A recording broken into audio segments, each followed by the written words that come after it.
You pay a premium for peace of mind and a sense of superiority, only to discover that you've become a human lightning rod for corporate missteps. The IQ tax that this generation of the middle class has been paying is about to be demanded back, with interest. When a paid membership club starts selling mass market snacks you can find on any street corner, it's not just a product selection blunder. The very foundations of the membership business model are beginning to shake. Hello everyone. Today, let's talk about something fascinating. Our protagonist is the place often hailed as a middle-class paradise, Sam's Club. But lately, paradise has been troubled. It's been getting absolutely roasted by its own devoted flock, its paying members. Why? Because people are starting to realize that the expensive, exclusive access pass they bought might just be turning into an entry ticket for a regular old supermarket. The outrage has been trending on social media with all the fervor of a holiday gift card giveaway. The incident that sparked it all was frankly almost comical in its simplicity.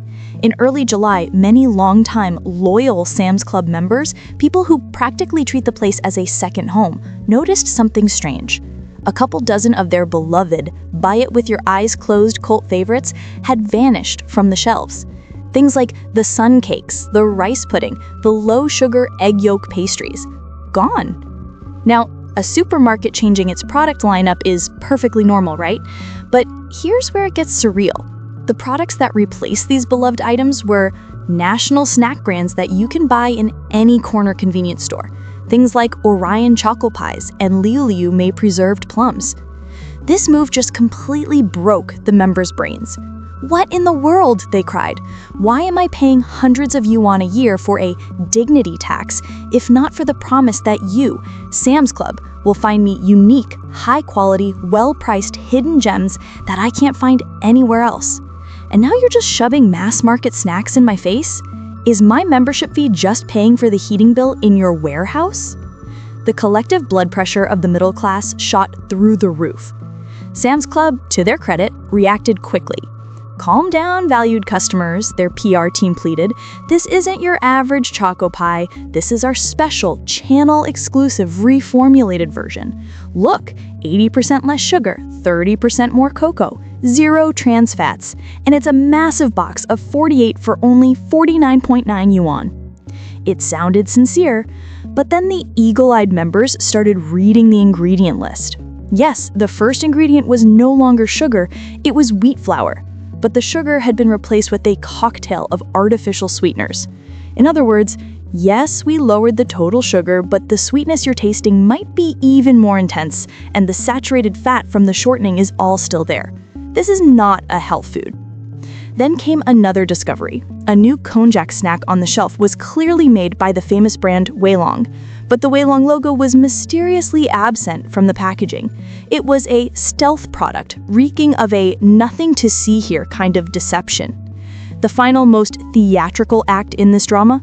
The products were available for online order in the morning. By the afternoon, after the outrage had peaked, poof, they were gone from the app. Then, late at night, some of them reappeared, but this time with the brand names explicitly added. The offending Choco Pie, however, was gone for good. This series of frantic, agile maneuvers only fanned the flames of the members' anger. Why didn't you do this in the first place, they demanded. Did you have to wait until you were a trending topic to remember you have a reputation to uphold? But this one Choco Pie was just the spark. The real powder keg that it ignited was a much deeper, twofold sense of betrayal. First, an identity crisis. The very essence of a membership club is exclusivity. Members aren't just buying products, they're buying the sense of superiority that comes from being part of a curated, separate circle. They're paying for differentiation. They have paid a fee to cross a threshold, leaving the crowded, chaotic world of mass market goods behind, and now they look up and see the exact same snacks from the corner store sitting on their exclusive palace. It's like paying for a 3-star Michelin meal and being served a bowl of instant noodles with the chef insisting it was made with a secret artisanal broth. The member's internal monologue is simple. Where is my feeling of superiority? Sam's Club, you owe me my dignity back. And second, a crisis of trust. The brand's halo has shattered. Today's Chinese consumers are incredibly savvy. The soul of a great retailer is not its shiny logo, it's the tangible quality and the, oh my god, what a deal value proposition. When Sam's Club introduces a brand like Orion, which has its own controversial history in the local market, the tolerance of the paying members is absolute zero. Why? Because in this era, trust is a game of 100 minus 1 equals 0. You can satisfy me 100 times, and I might not think much of it, but if you fail me just once, all the goodwill you've built up can evaporate in an instant. With over 5 million paying members in China, Sam's Club is sitting on a gold mine. The membership fees alone are worth billions, and according to Walmart's own financial reports, that membership income is still growing at over 40%. But this crisis comes at a critical time of leadership transition. The old, hard-nosed president who built the modern Sam's Club in China just retired. He was the one who famously slashed the number of products to focus on a less-is-more strategy of extreme curation, and who controversially hiked the membership fee, declaring, "People who don't accept this price were never our target customers anyway." That ruthless, focused strategy is what built the moat around their castle. Members willingly pay the fee because they, in essence, are paying for that powerful curation system. But now, with a new leadership team and an ongoing expansion, the question is, what is the new strategy? The roar of the members over this Choco Pie incident is a clear message. We want curation. We want differentiation. We want real quality.